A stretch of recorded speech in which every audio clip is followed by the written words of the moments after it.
Welcome to Salute Your Sports Week 39. I'm Kamenenchev with Tom Castleman. No Drew Brackett. He's under the weather today, but a championship show. We're talking about NBA champs. We're talking about soccer, tennis, hockey, and so much more on the show today.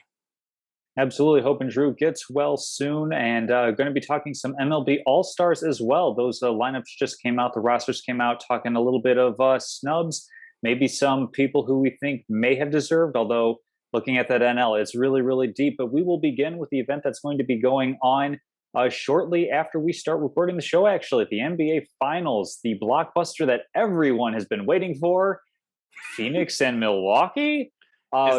Is that how we drew it up? That's probably not how people thought. I mean, that is how Probably not. me and you thought going into the Western and Eastern Conference Finals. And I did think the Suns would make the finals once they beat the Lakers. But certainly when the season started, neither team was top 10 in the odds makers. Or the Suns weren't top 10. I think the Bucks were top 10, but neither team was among the first 3 or 4 favorites.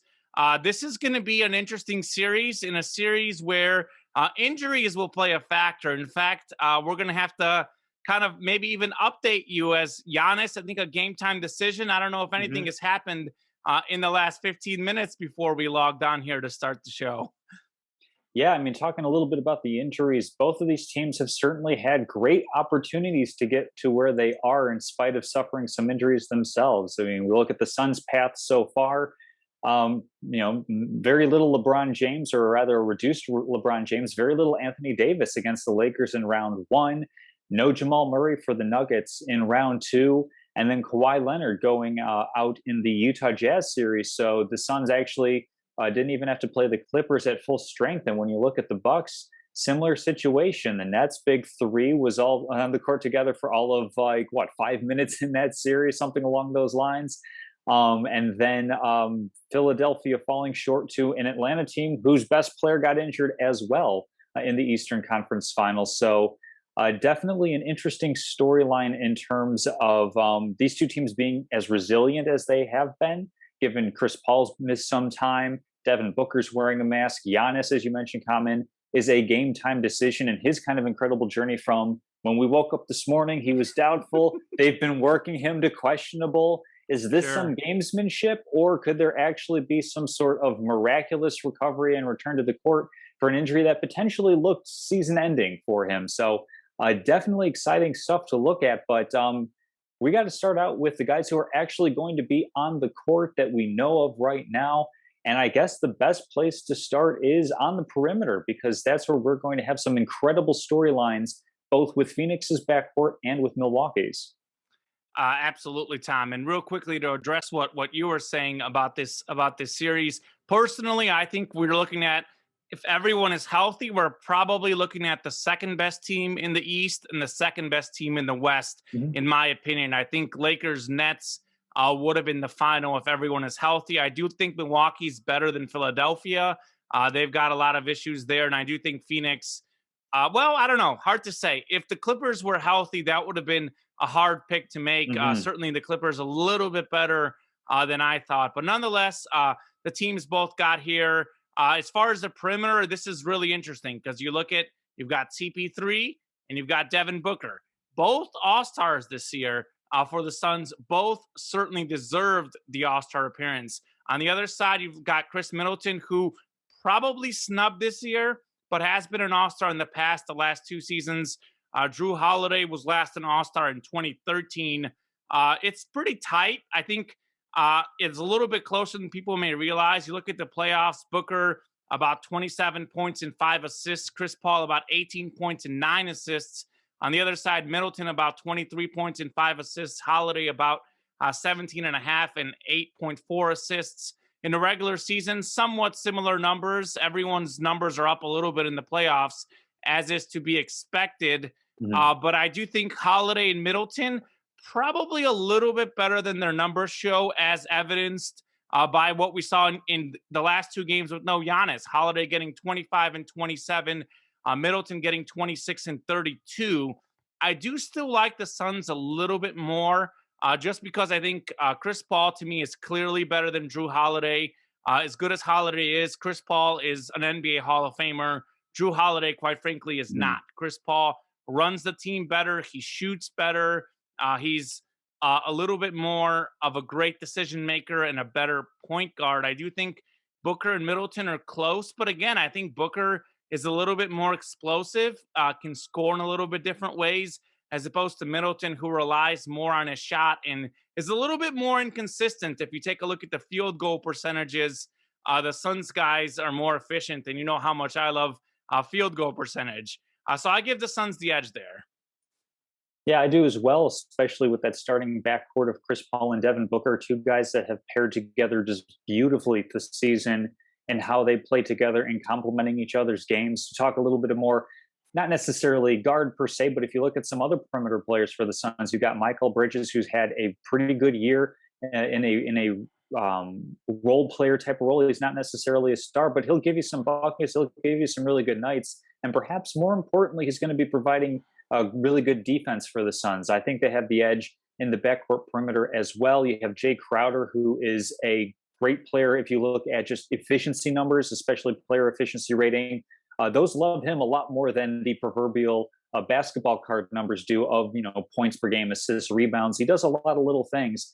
And then I would be remiss if not to mention a former Chicago Bull and castaway Cameron Cameron Payne Payne. having just how do you even summarize his career where he's kind of drummed out of OKC, drummed out of Chicago, finds a home in Phoenix and finds a way to be a productive player. I think we're going to have a little bit more to say about his coaching staff putting him in that position later on in the show. I think Milwaukee, Drew Holiday and Chris Middleton, very well-rounded players, but they come up a little bit short on the depth. I mean, I know Dante DiVincenzo, a former Villanova player who's been really instrumental for them, isn't in the series. He's out with, I believe it's a knee injury. So I think definitely the Suns have the advantage in the backcourt, but something that's kind of a nice little bit of a renaissance in the NBA. Let's talk about the big men. We've got a star player on the Phoenix side versus, I think, probably better depth in Milwaukee. Tom, what do you see as the keys there? Yeah, real quickly, just a piggy point off you said. One thing to keep in mind though, the Bucks do have pretty good three-point shooters. They've Mm-hmm. struggled a little bit in the playoffs, but about 39% from three in the regular season, tied for the fourth best. Don't sleep on Pat Connaughton and Bryn Oh, for Forbes. I sure. know you talked about Crowder and Bridges, but I actually think the Bucks role players at the guard positions are pretty comparable. I just simply like CP3 and Booker. But as far as the big guys, this is really interesting because it depends on what happens with Giannis. I think Mm. if Giannis plays, Milwaukee definitely has the edge. He's a two-time MVP for a reason. But I think no matter what happens, no matter how healthy or unhealthy Giannis is, I think the edge is not as big as people think because we talked about this early in the series against the Lakers and in the series against the Nuggets.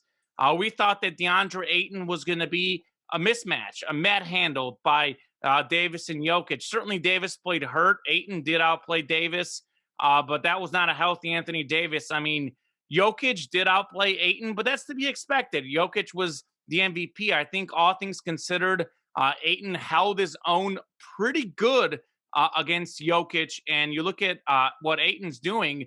He's shooting 70% from the floor, Mhm. 16 points and 12 rebounds in the playoffs. He had that dunk that won them the game against the Clippers in that series. I also think that if Giannis doesn't play or isn't close to perfect, I think that Brooke Lopez and Bobby Portis are going to get more playing time. Brooke Lopez played great in the clinching game for them. Bobby Portis also.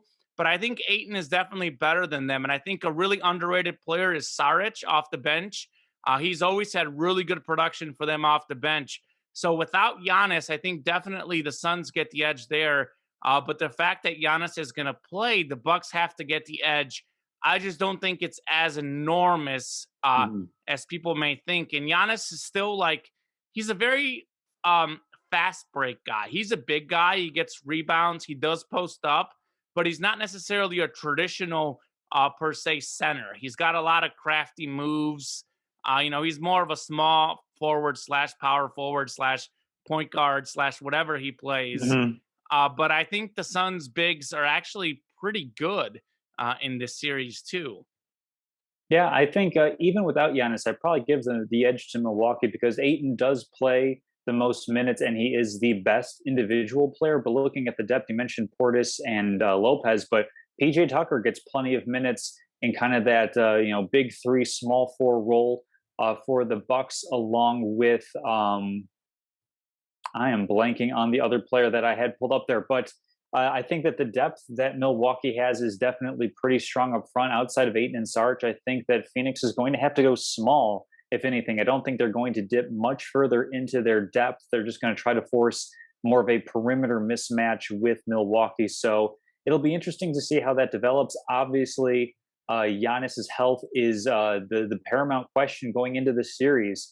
Um, as of right now, I'm just kind of scrolling through Twitter here as you were talking, and no Sure. updates yet. As of right now, still no game time decision, and we're an hour away from tip off as of the recording of the show. So it'll be definitely dramatic fashion, borderline shades of WWE, even if Giannis is going to be running out that tunnel to his theme music.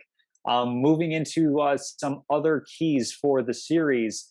Um, I guess this comes down to the same question: better duo? Is it going to be Giannis playing with Middleton as the best duo, or is it going to be Chris Paul and Devin Booker? I think, given the status of Giannis, or rather the lack thereof, it makes it a pretty easy answer. But we can also talk about, in a perfect imaginary world where everyone's Sure. healthy, what the better matchup is there. Yeah, I mean, I think in a perfect imaginary world, it's very interesting because I think of the four, Giannis is the best player, and I think Middleton is the worst player. So you've got the top guy, and you've got the 2, 3 in the middle, and I think both duos mix really well because you look at Giannis and Middleton, you've got a guy who can get you paint points in Giannis, then a guy like Middleton who can hit some outside shots and can hit the shots at the end of the game. Meanwhile, the Suns really both guys can sort of take a break. Chris Paul every once in a while, if he gets tired, he can have Devin Booker bring the ball up the court, Cameron Payne bring the ball off the court.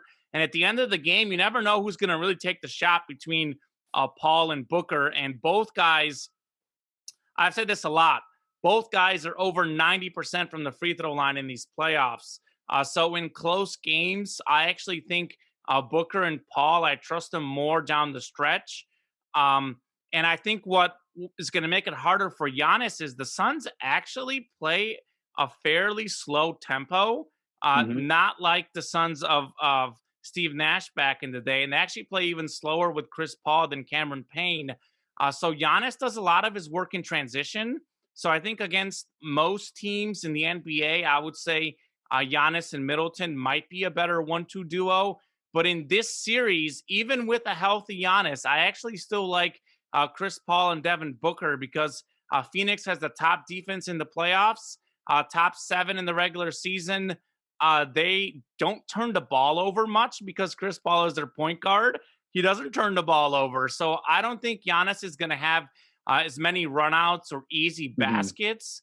So I actually like the CP3 Booker duo a little bit better, even if Giannis is 100%.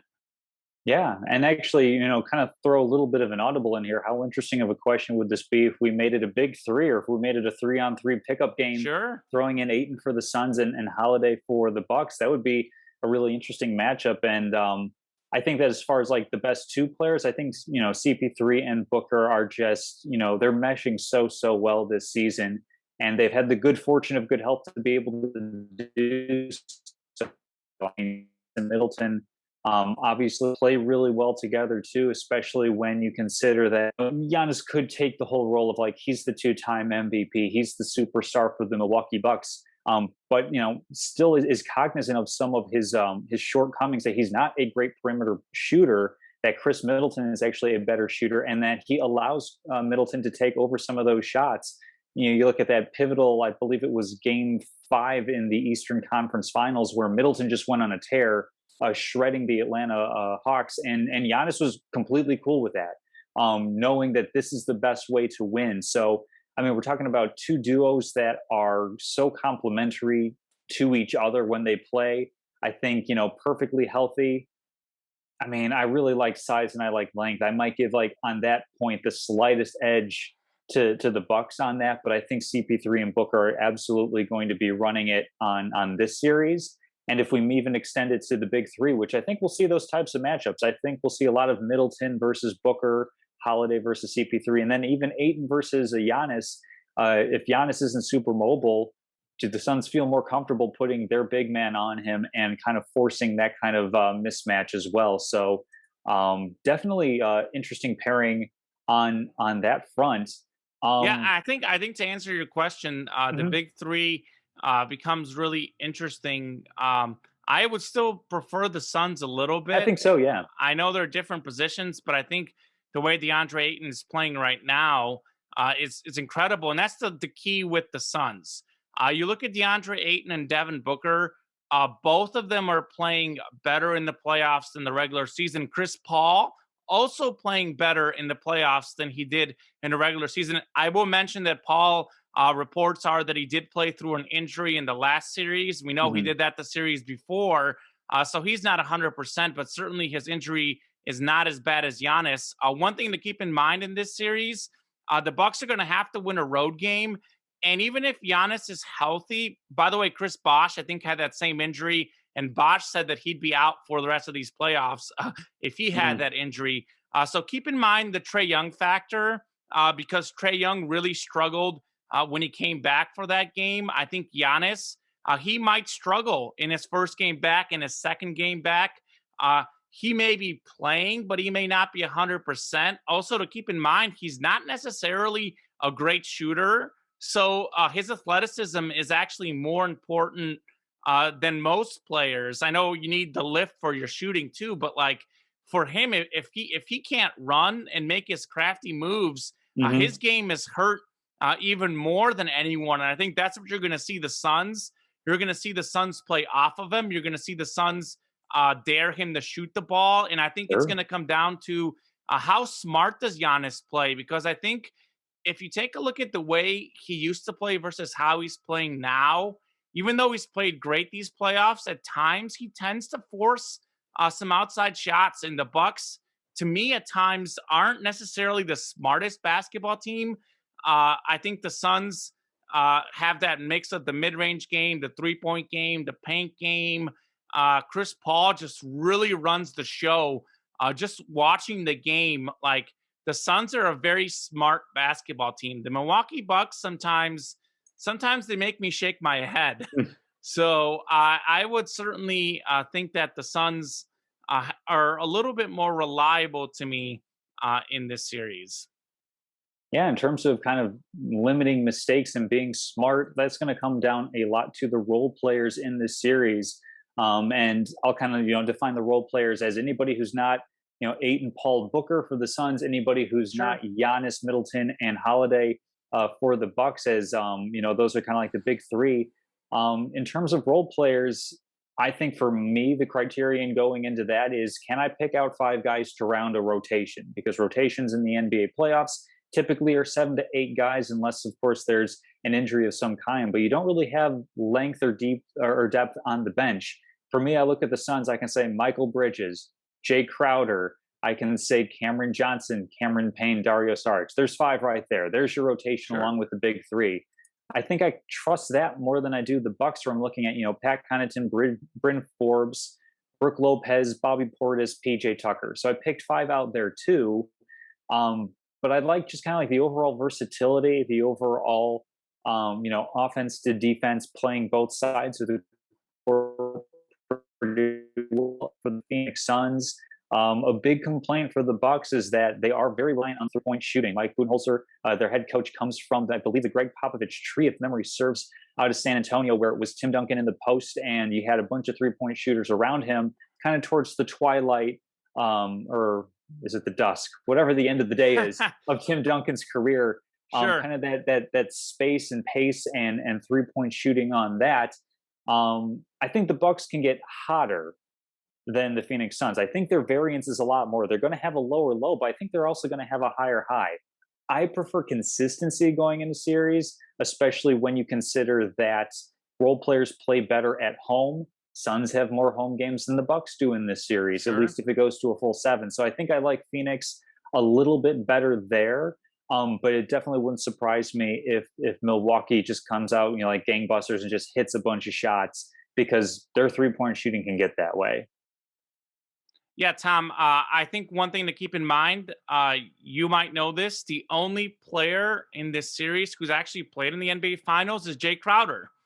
Hmm. And he's a guy who's put up efficient numbers. And if you hear the Suns locker room, I know Chris Paul is the top dog leader, but there's a lot of compliments about Jay Crowder's leadership. Absolutely. And he's a guy that can play both ends. He can sort of play small, power forward, shooting guard. He's one of those players that I think is better than the statistics show. And I think he, to me, is like a big time role player in this series and a guy that's going Hmm. to make a difference. And I think you said it, like Cameron Payne is playing better than he's ever played. Bridges, that guy, by the way, is a winner out in Villanova. I know he hasn't won in the NBA, but that's a guy who knows what winning is like. And even though he hasn't played in the finals, Chris Paul has played a lot more big games too for the Suns. I know he's not part of the role players, but I think he makes them better himself because I think if you play on a team, a guy who dishes the ball out as well as Chris Paul, I think he does a better job of making the role players better with that fit as opposed to a Drew Holiday or Giannis. And I also Hmm. think for the Suns, I think it showed when Chris Paul was out against the Clippers the first two games in that series. They jump out to a 2-0 lead without him. I know Devin Booker was phenomenal in game one, but if you remember game two, Booker didn't play that good. And they beat the Clippers in game two without Chris Paul, with Devin Booker not playing very well. So the Suns players have proven a lot. I will say the Bucks players definitely proved it too. Brooke Lopez and Bobby Portis in game six against the Hawks played pretty good. So everyone has to get credit, but I don't think Brooke Lopez is going to be scoring 30 points a game every night. I think that Right. consistency point that you talked about, very, very true in this series. So I give the Suns a slight edge on the role players as well, and I give them Suns the edge on health for sure. We're Hmm. going to get to intangibles, I think, in a little bit. First, we'll talk about coaches. Who do you think is the better coach in this series?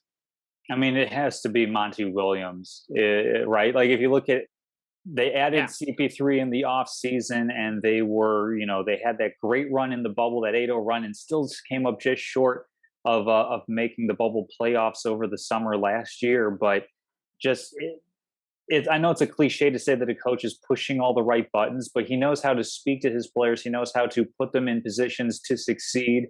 And anybody will tell you that you have the best success as a player when you are just reacting, playing, and you're not thinking. And Monty Williams has done a phenomenal job getting his players into that mentality. I know, CP3, we've mentioned him on a couple of different fronts in terms of not only being a member of the Big Three, but also helping out the role players. He also helps out as almost a coach on the floor because he's that smart. He thinks the game at that level, which is incredible.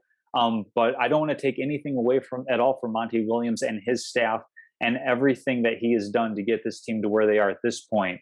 That's not to say Mike Budenholzer, who I checked was in San Antonio for 17 years under the Greg the Popovich fact tree. check. He's a fantastic coach as well. I believe he was the coach for the Atlanta Hawks when they had their NBA best record a couple years back.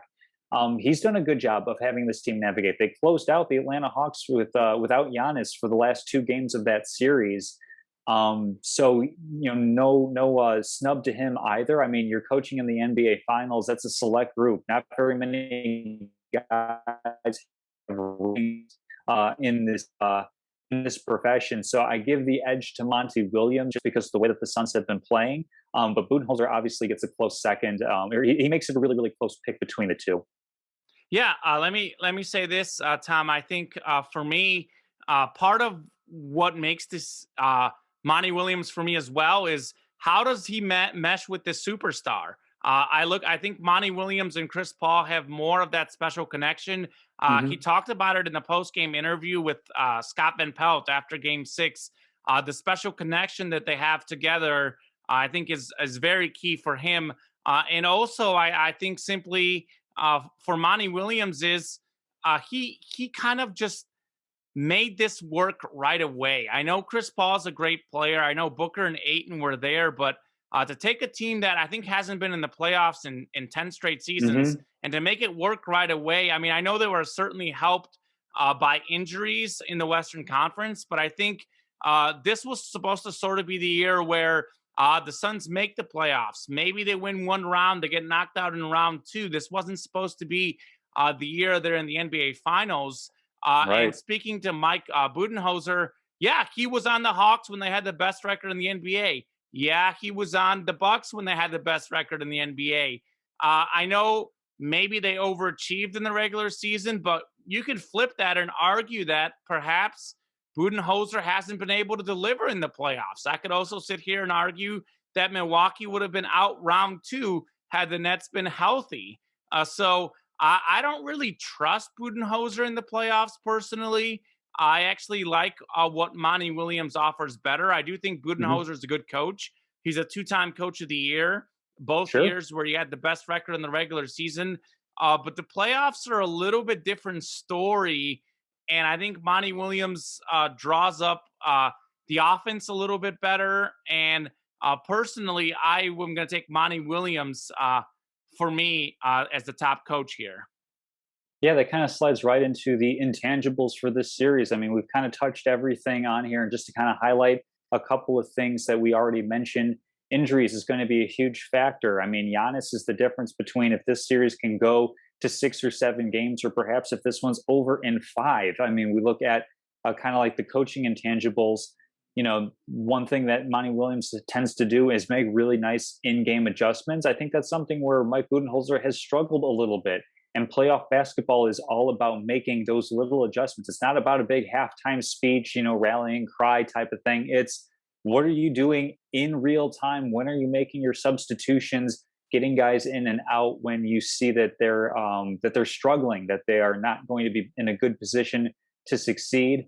I think that those are probably the two intangible biggest factors is going to be health, obviously, and then who makes better in-game adjustments. I think I give the Suns the advantage in both simply because they're coming into the series a bit healthier. Um, I think it'd be I think it'd be tragic if we saw any more injuries coming through in the series. I wouldn't put it out of the realm of possibility just because Chris Paul's been banged up and he has had big moments, unfortunate injuries before. So it's been a Game storyline. 7 against the Warriors, he didn't play Precisely. when he was on Houston a few years ago, and that was a Hmm. game where the Rockets missed like something like 20 something straight threes.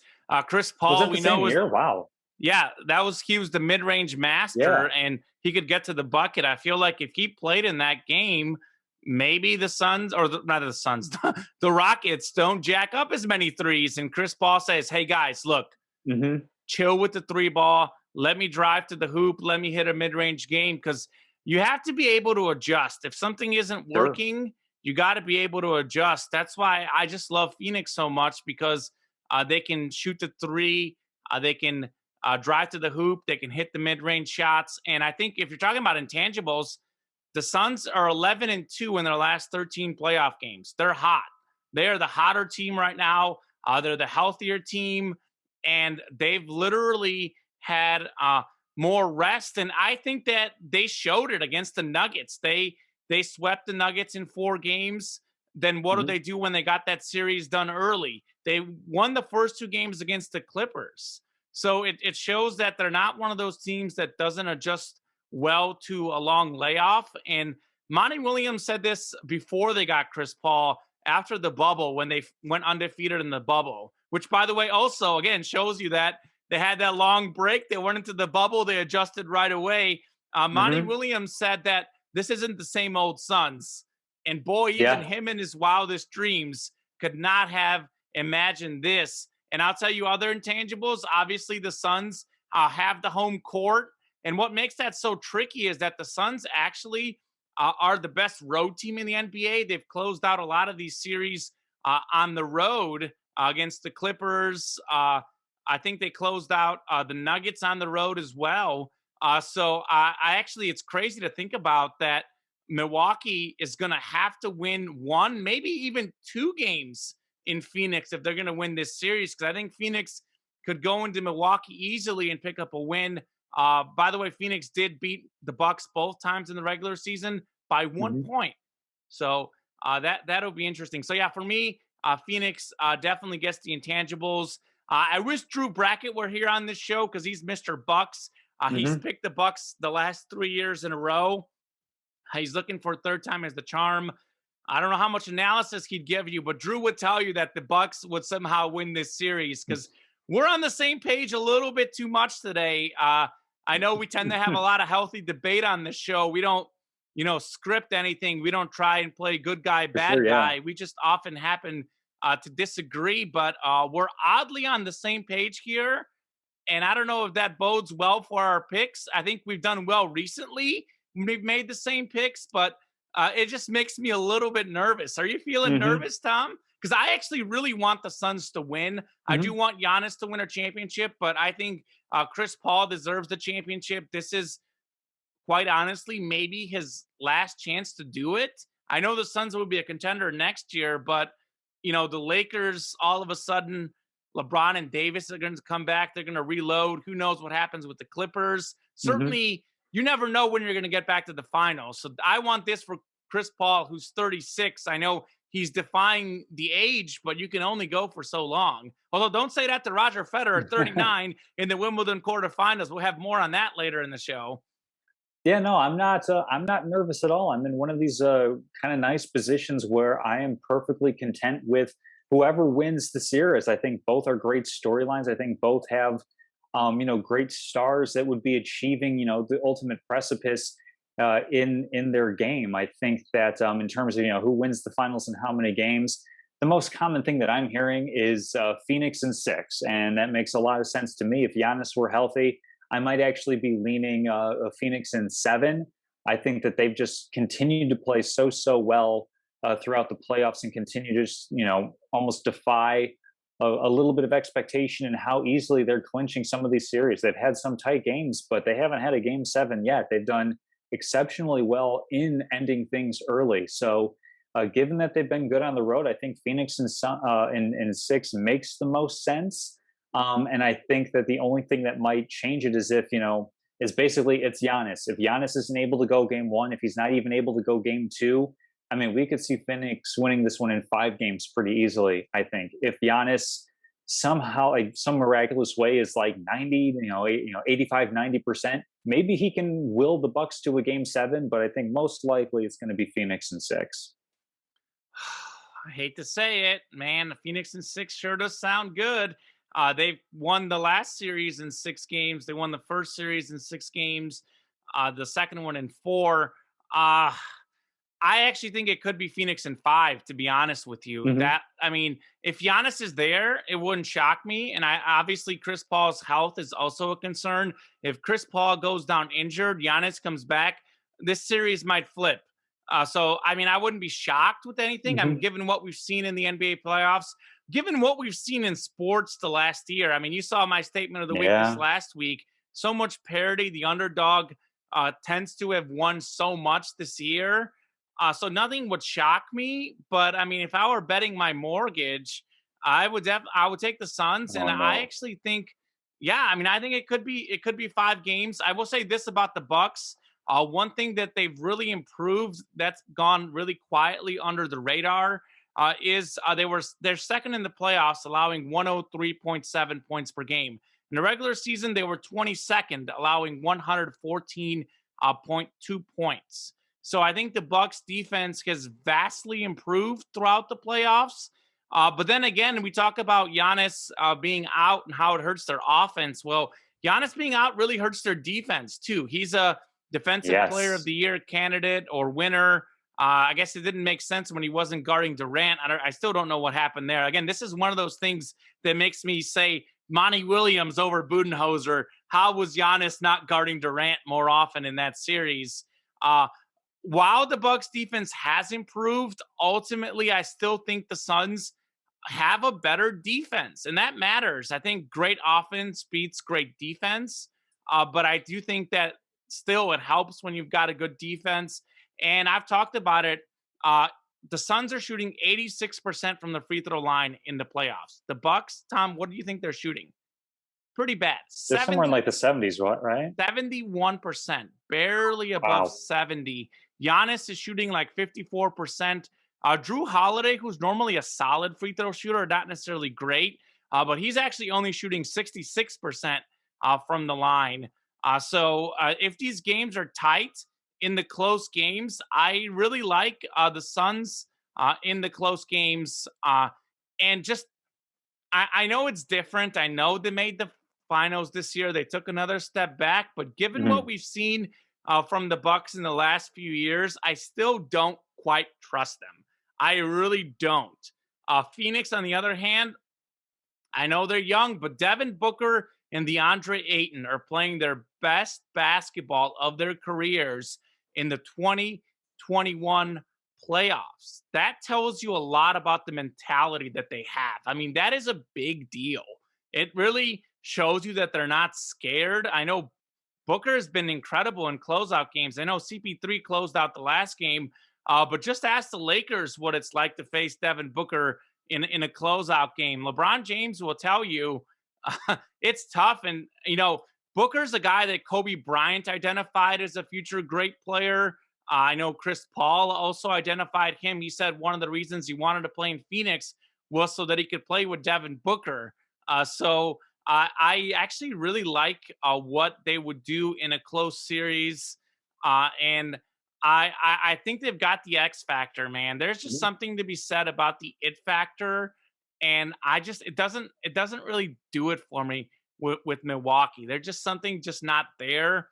Whereas Phoenix, just these whole playoffs, it's like they deliver time after time after time, and just when you're ready to question them, like when they got down 2-1 to the Lakers, yes, I know Anthony Davis getting hurt certainly helped, but they got down 2-1 and it's like, oh, here we go. Lakers will close them out. And LeBron James has beaten teams by himself before. He was also hurt. But coming back against LeBron James down 2-1 is pretty hard. I mean, I know the Warriors couldn't even beat him up 3-1. I know that's a different LeBron. And Yeah, for sure. same deal with the Clippers, though. The Clippers, you thought the Suns would close them out in Game 5. They lose that game, and all of a sudden, people are like, "Well, are the Clippers going to come back again?" No. Chris Paul said, "No, no, no, no." He Dikembe Mutombo'd them because he said Mhm. no. So I like the Suns in this series. I would be surprised if Milwaukee won this series. I do think even if Milwaukee had the home court, even if Milwaukee had Giannis, I still wouldn't pick Milwaukee. Sorry, Drew Brackett. He has Milwaukee in 7, by the way. Yeah, no, it's definitely going to be an interesting series to see.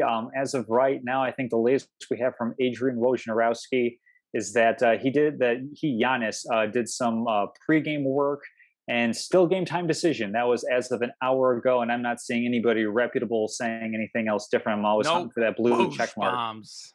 No Woj bombs yet. So yeah, we're going to have WWE style. So as one championship series is going to be kicking off or tipping off in just a little bit, we have another one that might actually be wrapping up in short order in the NHL for playing for Lord Stanley Cup. The Tampa Bay Lightning looking to repeat the Montreal Canadiens, who lost 57% of their games and somehow are in these here finals. Um, Currently down 3-1 to the Lightning, and it hasn't really been really close. I mean, the Canadians won game 4 in overtime to extend the series. Are we going to see some sort of miracle finish coming, or is this just delaying the inevitable? It's delaying the inevitable. But did you hear what Tampa Bay's mayor said? Oh, that they let them have one in Montreal so they could win one at home. Yes, the mayor of Tampa Bay said maybe we should go easy on the Canadians. Hmm. They can win a game, then we'll come back to Tampa Bay and finish off the series. And that's actually what looks like it's going to happen. I mean, I tell you this, you look at the results in this series: game 1, 5-1; game 2, 3-1; game 3, 6-3. And quite frankly, game 4, Tampa Bay outshot the Canadians. Tampa Bay looked like the better team. I actually watched a lot of game 4, most of the end of the second period and the entire third period and the entire overtime after I got done watching Copa America soccer, of Hmm. course. So I did watch this game, and Tampa Bay just looked like the better team. And simply, it's tough to win in sports. It's tough to finish off a series. It's tough to get a sweep. It doesn't happen very often, Hmm. unless it's such a mismatch. Which this is actually, like you said, the Canadians have won 57% of their or lost 57% of the games. This is a mismatch. So Yeah. I think Tampa Bay closes it out. Kucherov, by the way, has 3 goals in this series. I said that he'd be the MVP. Looks like the MVP of the playoffs, the MVP of the Stanley Cup. Tampa Bay is going to party. I know they're not necessarily the most passionate sports city, but I think they're going to be pretty happy come tomorrow night, Wednesday, and they'll win the Stanley Cup. Absolutely, yeah. The only thing that might derail things is a tropical storm. I'm not sure if it's been upgraded to a hurricane that is coming around, but the Good series point. Good point. is set to go on. So hopefully, everybody outside of the whole sports thing is staying safe down on the peninsula. Found an interesting little stat on the two teams playing in the series. The Montreal Canadiens have scored 4 or more goals just 4 times in the playoffs. The Lightning have done that twice in this series, scoring 5 and 6 goals in a game. So it's pretty clear the mismatch in terms of the firepower between the two teams. The way that Montreal is going to have to win is keep it close and hope that you just have that puck luck bounce your way to win a game. You can puck luck into a game. That can be a difference to winning a series if And they it's sort of evenly did. matched. It comes down, yeah, if it comes down to game 7, puck luck can definitely come into play. I don't think you can luck your way into winning 4 games in a row to reel off an incredibly improbable comeback in the Stanley Cup playoffs. It's just clear how overmatched that they are. I think that they can maybe sneak one more on the road, but I think it's still going to be Tampa Bay hoisting Lord Stanley's Cup for the second year in a row. Yeah, and Andrei Vasilevsky in goal has been really good for the Lightning. So that's tough. I mean, he's part of the reason why the Canadians aren't scoring. Certainly a very good defense for Tampa Bay. Yeah, they're the team to pick. I think finally we see the favorite win a series in these playoffs and in the Mhm. sports world. Of course, March Madness in the Super Bowl is a 1-game scenario. This is a 7-game scenario. So a little bit different. So yeah, I'm going Tampa Bay as well. Um, Absolutely, yeah. And moving into Major League Baseball, we can touch on this briefly, as I'm sure sure. that there will be changes on the rosters heading into the All Star break because injuries are the story this year across many sports, especially for my hometown Chicago White Sox, receiving some Ugh. bad news today. Might talk a little bit about that later on Is it in the the Grandal program. injury?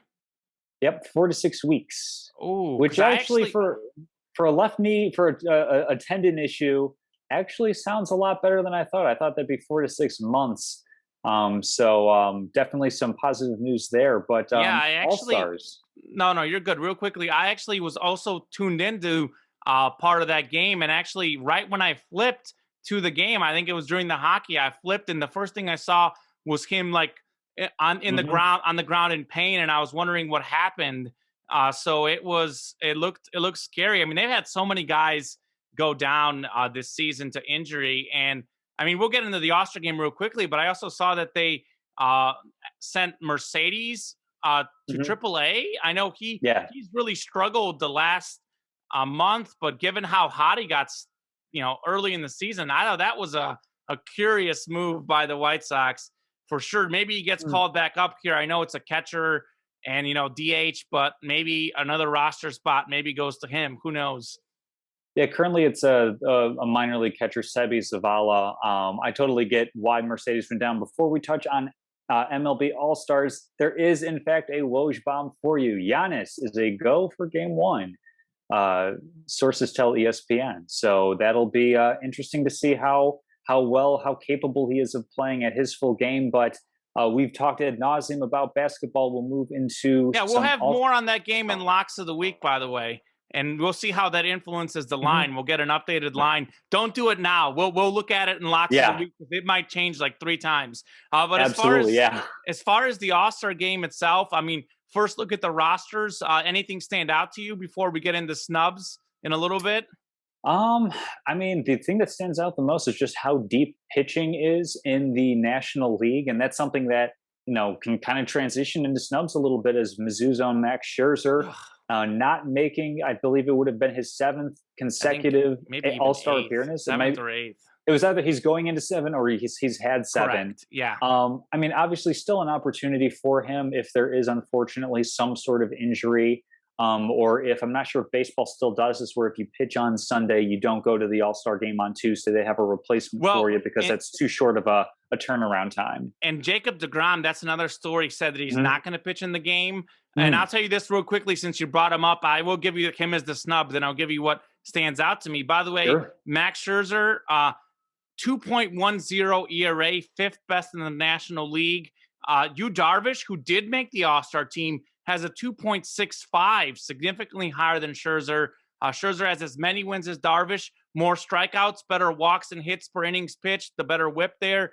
So I can tell you the answer right there. Yu Hmm. Darvish doesn't get him out of the All-Star game, put in Max Scherzer, because I know San Diego already has multiple All-Stars, Sure. but they also, ironically, Darvish made it, and Manny Machado got snubbed. Machado, to me, is a Gold Glove defensive level player. He probably won't win it this season just because Nolan Arenado is now in the National League.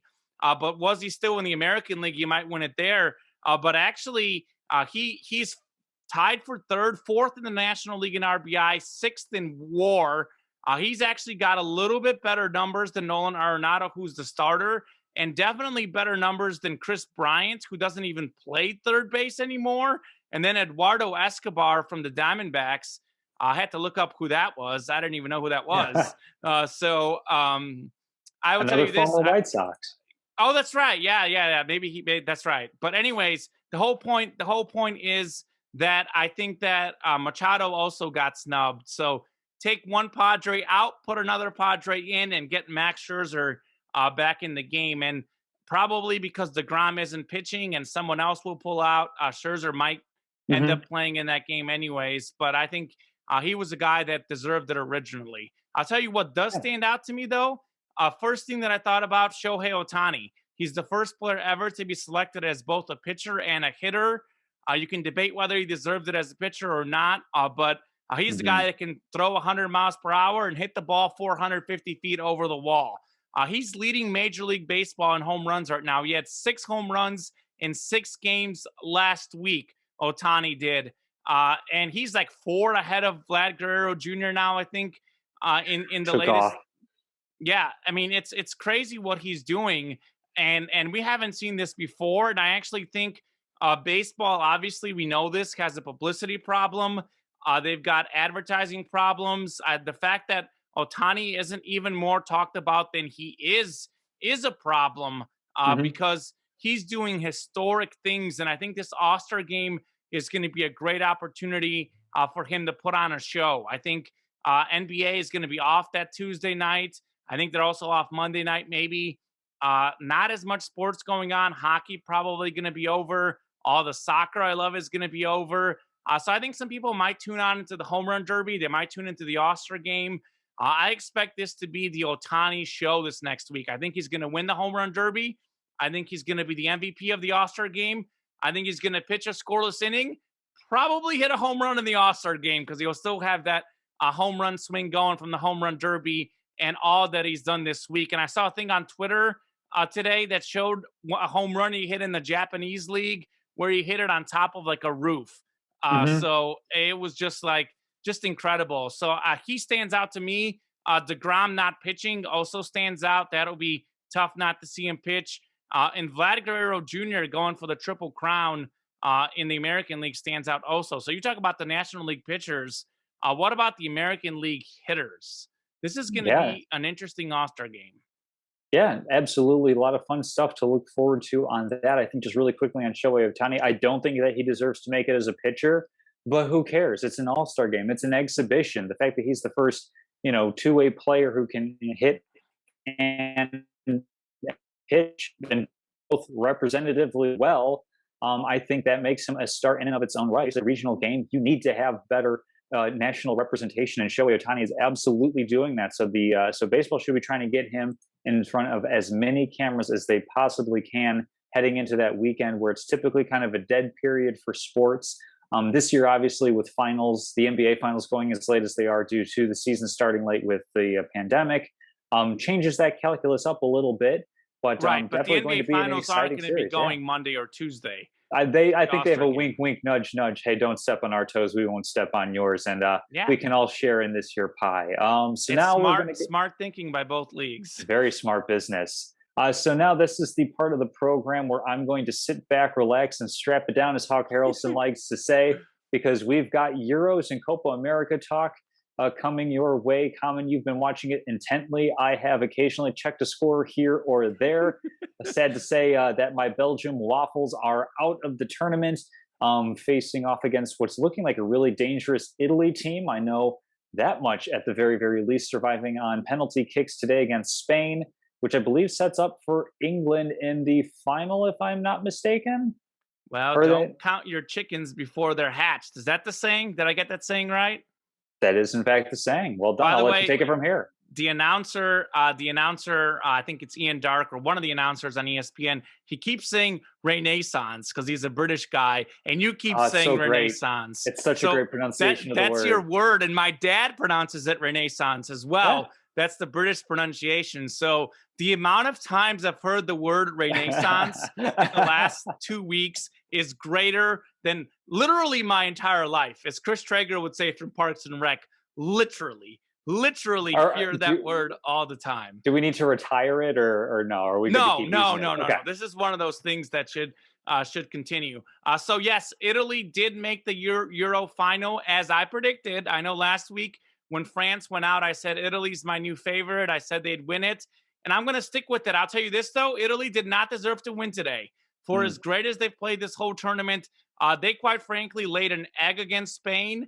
I was really disappointed in how Italy completely let Spain run the game. I know Spain is a passing team. It was expected they'd get more possession, but Italy didn't really do much with the ball. They got lucky to score the first goal. It went 1-1, got all the way done through extra time, went to penalty kicks, and Italy won in the penalty kicks. I wasn't even going to say this before the show, but might as well. Let's have a little fun. We've had all sorts of stuff today. Drew Brackett under the weather. We pushed the show back, and then we pushed it back a little more so I could watch soccer, and then we were going to do the show, and the lights in my room went out, so I had to go find where the switches were in this house. They were hidden. They were almost in a door that I couldn't pull out of. So I actually completely missed the penalty shootout. But I saw the highlights, and it was dramatic. And Spain, even though they got their penalties right against Switzerland, not a very good penalty team. So as soon as they went to penalty kicks, I knew Italy would win. As far as England, they're the heavy favorite against Denmark tomorrow. That's a huge storyline. Denmark, of course, had Christian Eriksen, their star player, collapse on the field. He nearly passed away. They believed that he was gone, and then the doctors revived him. His teammate played a large part in saving his life. Denmark, a great underdog story, having lost their first 2 games in the tournament, now all of a sudden rattling off several wins in a row, finding themselves in the semifinals. These teams played recently, and England had trouble scoring against Denmark. So England is the favorite. If I'd bet my mortgage on it, I'd bet on England. But don't think that this is going to be an easy game. And England has never won the European Championship. They've won 1 World Cup. All the hype over the years, all this, it's coming home. Well, they could come home because England hasn't given up a goal this whole tournament. They finally scored 4 goals in the last game. But I'm still going to pick Italy because I think Italy's better than England. Drew has England winning the whole thing. I've got Italy over England. You're probably just going to pick Denmark just to be fun, right? I mean, I could. Let's see. I've been to both countries. I liked Italy better, so I'll go with Italy. I've also been to Italy. Where in Italy did you go exactly? I have been in Rome, and I've been in kind of southern part where it's like Sorrento and kind of around that area. We did a couple of trips years back then, and actually, Sorrento's home to probably my most favorite restaurant in the world. It's called Ristorante di Sorrento.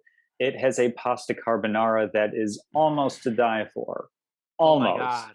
That And I sounds say almost so just good. because food is for eating, not for dying, but it is Oh my borderline goodness. transcendent.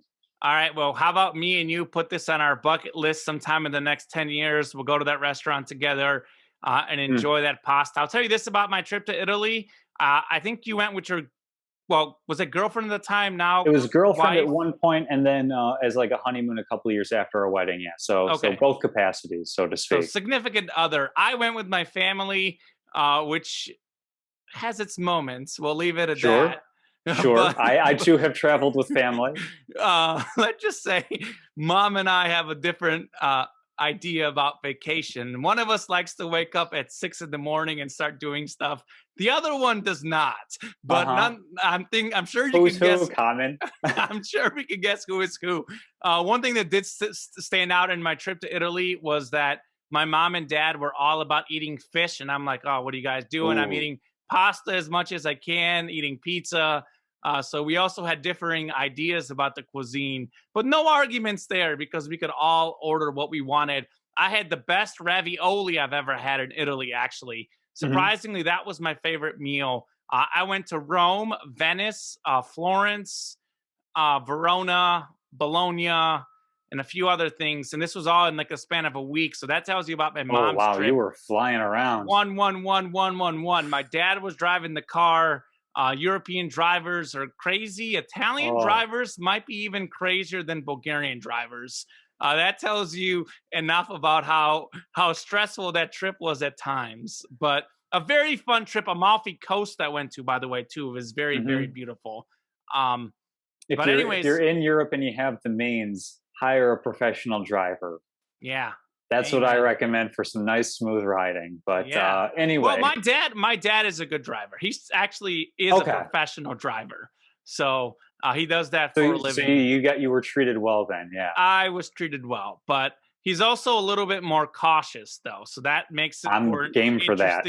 interesting environment with the changing lanes and winding roads. Literally, Uh, Tom, I saw a motorcyclist on one of those winding roads on his cell phone, driving yeah, his I believe motorcycle it. in one hand, and he did just fine.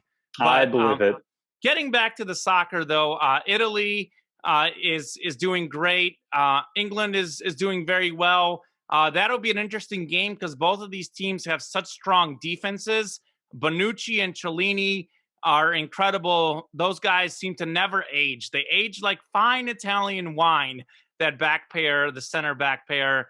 So I'll take Italy to beat England in the final. As far as the Copa America, this is the one where I'm really interested. And we're about to get off the air here soon just so I can watch Lionel Messi and Argentina. Greatly looking forward to that. Messi leading the Copa America with 4 goals and 4 assists, putting on an absolute show, showing why he's the greatest soccer player right behind me, the greatest athlete in the history of the team skilled sports. I think certainly some Olympians would be in the mix for that. But as far as the skilled team sports, Messi to me is the greatest that's ever done it. He doesn't even dive. You sent me stuff about players diving on the ground Hmm. and getting up after a Oh, goal. that Well, player was for Italy, wasn't he? I might have to yes, it was reconsider my Immobile. decision. Yeah, you'll probably have to resend your pick. But I'll tell you this: Messi doesn't do that. Argentina about to play Colombia tonight. I think Argentina beats Colombia. Another brilliant game for Messi. Then that would set up Argentina and Brazil in the final. This is what we all predicted on the show. Drew has Brazil. You've got Argentina, thankfully, like me, and I've got Argentina as well. I think Argentina was the favorite in the 2015 2016 Copa America against Chile, lost in penalties. Messi has lost in like 4 finals before. I think it's time he gets a little luck. I think things go their way. Brazil has the better team. Brazil would win in a 7 game series, but this isn't a 7 game series. So give me Argentina. Vamos, Messi. Vamos, Argentina. Copa America Campeones. That's what I'm talking about. So, And to the much more reserved audiences that we see on the courts, especially where we have little golf claps and tea time. Going to England with men's and women's singles are moving. I believe it's into the semifinals for the women's side. Quarterfinals have some matches to be played. We're looking at a couple of favorites, I think, possibly running away and winning Wimbledon this year, although, especially on the men's side, could be a couple of upset picks. What are you liking so far? Storyline that stands out to you, perhaps, Common? Yeah, I'll hit on the women's side first before I go on my rant on the men's side. Oh, rants. Well, maybe we'll see.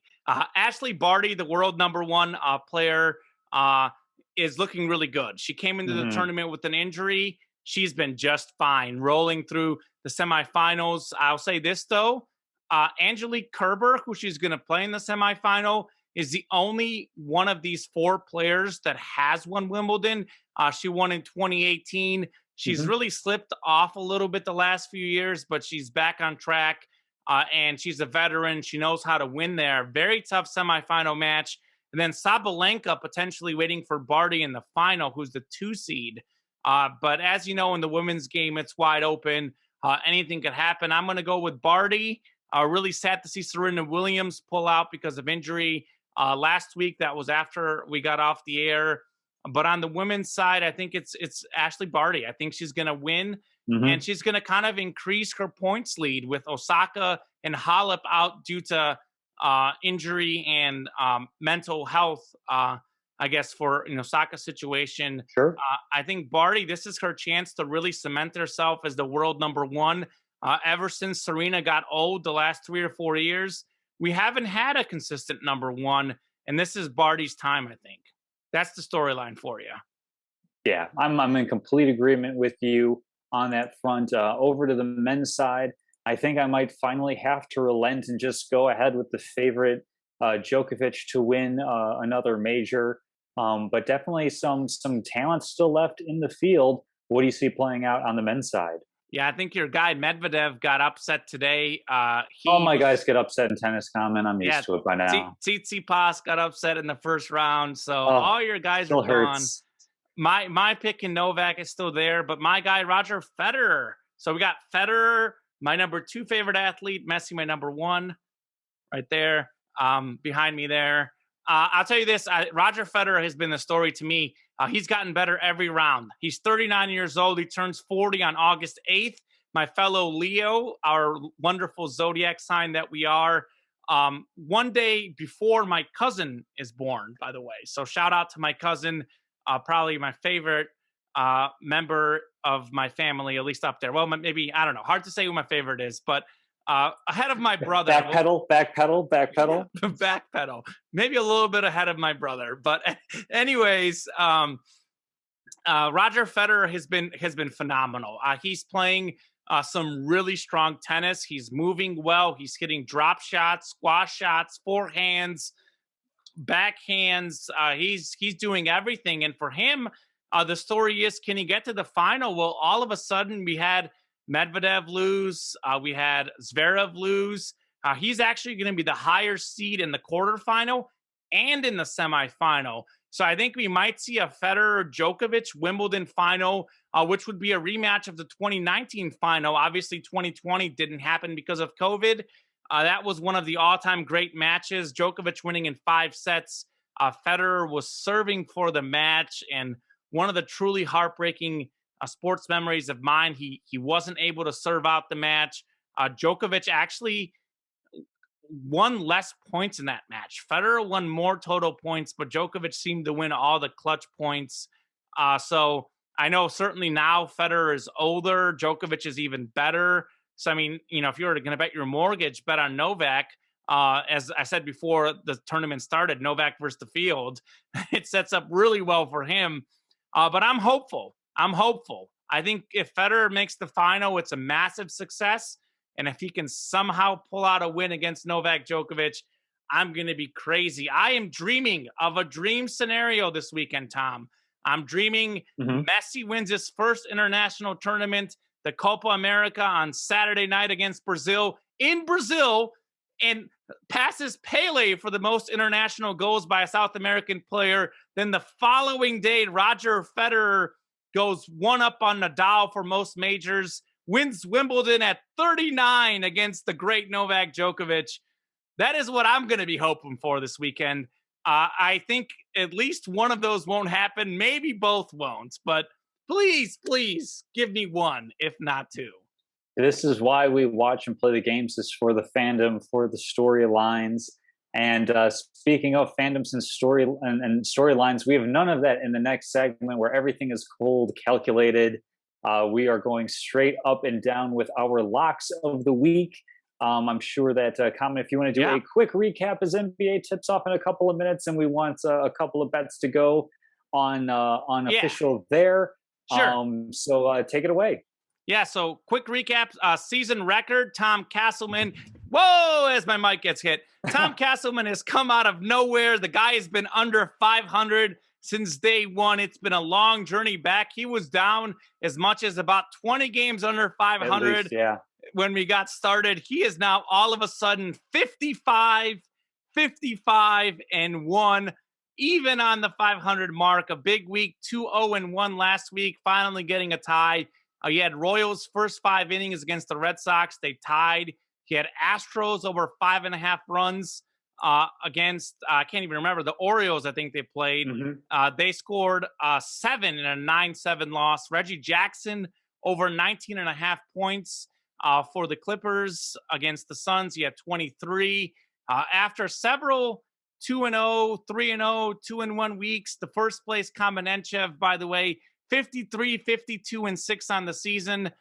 Finally, a bad week for me. I was 0-2-1. I drew on that Red Sox Royals game in that first 5 innings as well. I had the Clippers Suns under 214.5 points. That was 218. And I had the Yankees minus 1.5 over the Angels. The Yankees lose 5-3.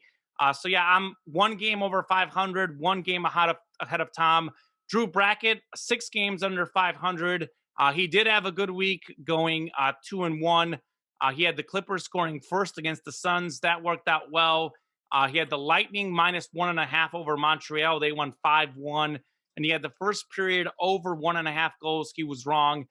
They had just 1. So go ahead. What do you have for your locks of the week? Let's get them in officially before the 8 o'clock tip-offs, because I've got multiple. So, do you have multiple for the NBA game tonight? No, just 1. Okay, so let's go ahead and get those out first. So for my prop, it was juiced at minus 143 at 6.5 points. I don't even know if I'll go with Cam Johnson over 7.5 at minus 108. By the way, keep in mind, I like DeAndre Ayton over 16.5 points, but that's like a bonus pick. Maybe you should pick that one. I think that he's actually see what they've done on Bovada is they've changed it. Okay, I'm going no player prop. I'm bailing on the NBA. Go ahead, get your picks in on time. I'll pick I'll pick an MLB card. All right. Well, I'll start with that NBA game. Hold on. Actually, while you have it pulled up, and I'm going to pull it up on DraftKings here. What is the line right now? The Suns-Bucks line for the game. Suns-Bucks is moved to -5 on the spread. Oh, I love it. It's tempting -2 on the first quarter for the Suns. That was something I was eyeing a little bit, but okay, let me see what I've got maybe I should avoid that. On DraftKings. They updated because they got -5 on Bovada. Let's see what we got here on DraftKings NBA Finals. -5.5. I think it's the same. So take the Suns -5.5 over the Bucks in this game. Yes, Giannis will play. Yes, Giannis will try to be a hero. But guess what? The Suns are more well-rested.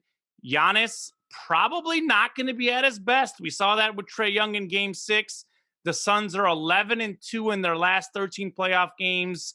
CP3 sees blood in this series. He has been dealing with injuries. The Suns got to jump on the Bucks in Game 1. They won Game 1 against the Lakers. They won Game 1 against the Nuggets. They won Game 1 against the Clippers. Do we see a trend here? The Suns are great in Game 1, so look for the Suns to win by 6 or more in this game, no problem. Then getting my other game in before it starts, kickoff, Argentina -125 against Colombia. I think that actually moved to -113. Let's see what the closing line is there, because I had it -125 earlier when we were going to record before my lights went out. Let's see, Copa America, -112, even better. So give me Messi and Argentina. Argentina playing much better lately in the tournament. They beat Bolivia 4-1. They beat Ecuador 3-0. Messi combining for 3 goals and 3 assists in those games. He's on a roll. Colombia, by the way, has a -1 goal differential in this tournament. They've got a 1 win this entire tournament. They've got, let's see, 2 draws and 2 losses. They only made the quarterfinals because they won a penalty kick shootout after a 0-0 game. Where are the goals going to come from Colombia? We know Messi's going to score. That's at +138, by the way, if you're looking for a bonus pick. Colombia, not going to score much. Argentina's defense only allowed 2 goals this whole tournament. Great defense, a great player against a struggling offensive team. Give me Argentina to win over 90 minutes on the money line there. They go straight to PKs, by the way, in Copa America after 90 minutes. So Argentina would be motivated. No 120 minutes there. They got to get the win right away. And I'll finish with the baseball game. I like the Giants -136 over the Cardinals. And this simply goes down to home road splits. Adam Wainwright against Johnny Cueto on the mound. Wainwright, 2.55 ERA at home, 5.35 ERA on the road. You look at Cueto, 2.81 at home, 5.64 ERA on the road. So who's at home in this game? Cueto's at home, Wainwright's on the road. Certainly a much better pitching matchup for the Giants. I'm surprised that money line is only like -130. I mean, that's like a borderline mortgage bet there. Cards, 7 games under 500 on the road. Giants, 14 games over 500 at home. The fact that the Cardinals won at San Fran last night, by the way, they were getting like no hit and they somehow won in the 7th inning. Matt Carpenter coming up clutch. I don't think the Giants lose 2 straight at home when they've got the 2 better pitchers going back-to-back games. So give me San Fran to win, Argentina to win, and the Suns to win by 6 or more. All right. So going to my picks, I'm going with a straight up and down MLB card, kind of talking in a similar vein to the whole mortgage bet that you were mentioning, Common. We have the first place Boston Red Sox favored on the money line at -117. It's up to 120 now over the LA Angels. Give me the Angels. Ohtani's pitching. He's going to deliver. Give me the Angels. He's not in the lineup, but he's not in the lineup because he's pitching. So I will go ahead and take the Boston Red Sox to win that one. I disagree. I'll fade you. That's totally fine. I'll go with the Mets and the Brewers. You have Jacob deGrom on the mound against somebody named Brett Anderson, a guy who I believe his ERA is somewhere right around 5. You can't win in baseball if you don't score any runs. So give me Jacob deGrom and the Mets -1.5 at -125. To win outright's -280, which is way over juiced. And then I'll go to baseball tomorrow. The Philadelphia Phillies currently pounding the Chicago Cubs, and we'll have more on that in just a moment. Oh my goodness. Is that 11 losses in a row for the Cubs? I think it's about to be. It's going to be unless they mount a major comeback. I'll take Zach Wheeler for the Phillies, the all-star pitcher, over Alec Mills and the Cubs. It's -145 for the Phillies. So I'm just Indiana Jonesing, slipping that under the juice line for us, but it'll count. So I've got Phillies over Cubs on the 7th of July. And then for tonight's show, which everybody can see if I was right when the show probably posts, I've got the Boston Red Sox winning outright, and I have the Mets winning by 1.5 runs. Love it. Love to see it. I probably agree with all that minus the Angels just because I'm riding that Ohtani train. Statement of the week. I think you're going to talk about the Cubs, so I'll let you transition. Sounds like you're going to talk about the Cubs, right? Talking a little bit about the Cubs. It's time for Cubs ownership to finally get their wish. They get to just trade away players, acquire prospects, not really have to worry about trying to win a fielding team. That still remains profitable in the near future. As the Cubs are on the verge of losing their 11th straight game, it kind of feels like the beginning of the end for this current generation, which is going to go down as one of the most bittersweet teams in Chicago history, perhaps even just United States sports history. We're talking about a team that, similar to the '85 Bears, had a meteoric rise to the national level of popularity. You had the Super Bowl shuffle for the Chicago Bears. Name me one other team in the NFL that did something so braggadocious and was kind of loved for it. And then if you look at the Chicago Cubs, I mean, obviously there is a diaspora of Cubs fans across the country thanks to the superstation WGN. Not They anymore. were, well, not anymore, but Yeah. if you talk about just like how many fans are spread across the country, more so than any team in baseball, appearing on SNL, doing skits that, have a heavy, heavy Chicago basis, in part because SNL borrows some from Second City's talent pool. But And their definitely, backup catcher is on Dancing with the Stars. What does that yeah, tell you? exactly. Like that's like Grandpa Rossi. Everybody loves him. So The it's manager now. they're going to be known as this bittersweet story because yes, they ended the curse, but five Bears. There's always going to be this sense of there could have been more. There should have been more. Whether it was the necessary short-term moves in terms of trading away a young shortstop, Gleyber Torres, to the Yankees for Aroldis Chapman, a pitcher who helped them get to the World Series and win it, or trying to keep that championship window open for as long as they could, trading Eloy Jimenez and Dylan Cease to the White Sox for Jose Quintana. The Cubs absolutely went for it. They tried to maximize on their window, but I think they definitely fell short of living to a high expectation of being a dynasty. Now, that's not to say that this, by any stretch of the imagination, is a failure. Losing is the default setting in sports. It comes to the end of the season, one team is standing triumphant. You've got 29 to 31, depending on the league, different teams that go away empty. It's absolutely impressive that they won one. It's just so it's just like the end of this era is a call for like some wistful remembrance and a little bit of bittersweet, just like a little bit of a bite to the fact that this team didn't do as much as it could have with such a likable young core with Bryant and Baez and Rizzo, who are all now right around that 30, approaching the proverbial wrong side of that number. So it's definitely a great cathartic experience, one of the last great sports stories in America's history. But I can't help but feel some bitter deflation on the behalf of Cubs fans for a dynasty unachieved or unrecognized. Yeah, I completely agree. I'm a Cubs fan. I know you're a Sox fan. I like Mhm. both teams. I'm also a Sox fan. I mean, I'm a Chicago fan. Sure. Uh, my parents grew up in Bulgaria. I was moved to the USA when I was 8, so I was never taught to have an allegiance. I support the city of Chicago. The Cubs have a sort of charm. Like if I was forced to pick, I maybe lean the Cubs, but certainly a fan of Chicago in general, and grew up watching the Cubs. And this is very tough to see. Certainly, they had the best record in baseball in 2016. They won the World Series. All those guys were young, signed to many years. It felt like they were taking off. And I think Chris Bryant had some injuries. And the Hmm. problem is Anthony Rizzo and Javier Baez just never got better. They lost Ben Zobrist, who they needed an average hitter. I mean, that's the problem with the Cubs.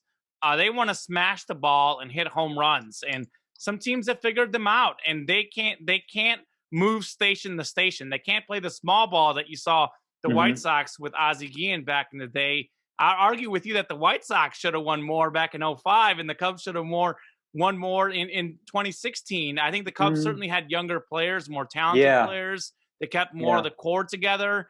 But I think a massive disappointment for the Cubs. I do think some of them are going to be unloaded, and they got to get some guys who can put some contact on the ball because they are a strikeout machine. I mean, they're a strikeout waiting to happen. Hmm. I do think it's very sad though that they didn't win more. I think Cubs fans are going to be kind of, you mentioned, bittersweet, like the '85 Bears. The '85 Bears could have won so much more than they did. Um, Right. and I don't know, it's tough to see, but I think certainly in retrospect, those guys are going to be heroes because Hmm. they did something that no one else had done. Moving on to my statement of Well, the actually, week. really quick, I just realized we never touched on Drew's picks for locks of the week. Oh, good call. So I've got them all here. These all started before we started recording, but because Drew couldn't be here, let us know this morning. All of his picks are grandfathered in to the I think the Showtime here. Cubs So pick's not good, looking so good. he had Cubs over Phillies. Last I checked, Phillies up 11-0. He has the Rockies over the Diamondbacks tonight, and then he has the Twins over my White Sox, which they're so banged up, man. I don't know. What's the score That in that game? I think it's still 0-0. Last I checked, going a little bit of football parlance for you. But yeah, we'll see how that goes. And actually, to kind of tie in the Cubs with the White Sox, wouldn't surprise me if like It would surprise me actually, but the Cubs definitely could try to trade some players to the White Sox. I hear Chris Bryant's pretty good and plays a couple of positions, and the White Sox need help just about everywhere. Everywhere. Yeah. So I certainly would welcome to the South Side. But what do you have for statement of the Yeah, week? that would be crazy if he won the World Series with two Chicago Oh teams. man, legend. And he was managed by Tony La Russa, who's like, Cubs fans probably don't like him because he managed the Cardinals Uh-huh. and the White Sox. Mm-hmm. I think Kenny Lofton was did that where he was on the Cubs and Sox also. Was Yep. that Kenny Lofton? I think did that. Yeah, he did that. I mean, I John mean, Garland was in both organizations. Even Quintana, I Sammy guess. Sosa. Yeah, he started as a Ranger, I think, or was it a White Sox that he started? He was. I think he was Red Sox very briefly. Oh man, now I'm all mixed up on it. Now I gotta check. I'm not sure. You can check. I'll get into my statement of the week as my hand somehow gets stuck on this check that I have to deposit. How about that? By the way, this check is for like $2.24. So Every last bit helps. every last bit help. My statement of the week is that we have to fix American tennis, men's tennis, and we have to fix it now.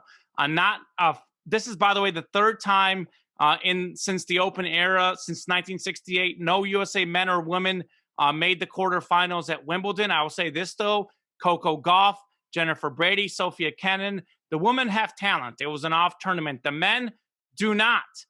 No USA player ranked in the top 30.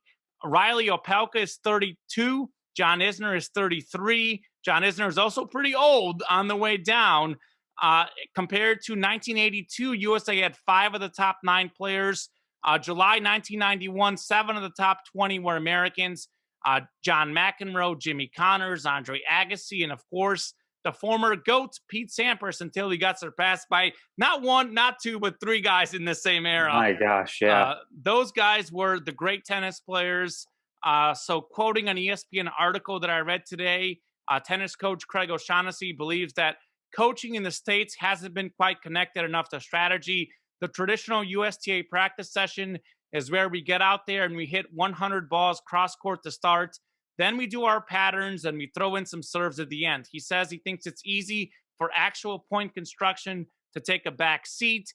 Meanwhile, Brad Gilbert, a coach and analyst, former coach of Andre Agassi, he believes the style is too one-dimensional.